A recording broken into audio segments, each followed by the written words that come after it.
But just to get things started off, obviously this podcast is called No Approval. Now, our behaviours, because you had like a part in your book where you spoke about like behaviour, like how much of your behaviour is influenced by your brain and what part of it is influenced by your environment in terms of like why do we seek approval? What part of us is making us seek approval from other people? I think approval, it drives so much of what we do, even if we don't consciously recognise that. And, you know, if you think, like if you go back in time, like in terms of evolution and think about humans and other animals, we survive in a group, we live in a group.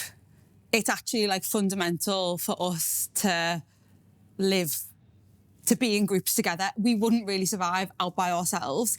And so it's fundamental that we have really good relationships with other people. And within that, approval just comes straight in. Like, in order to be able to have that bond with someone else, you want them to think, yeah, that's someone that's worth me spending my time with, giving my resources to. So if you think of it in that terms, like evolution and how we've come to be such a social species, I think approval is at the heart of it. And now it just plays out day to day.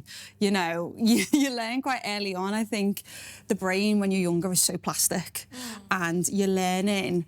Essentially, your brain, when you're born into this world, you have all of the gear, but you don't have the ideas. You know, you've got everything there that you need to navigate the world, but the brain is essentially taking in all the information to say, OK, how do I survive? So like a sponge. The brain's like a sponge. Exactly that. And it's a sponge, but a sponge for its very immediate environment. So it's not thinking about, OK, I'm on this planet that is Earth and this is how Earth works. It's thinking, OK, this is my world. What I can see is my world. It's like a spotlight.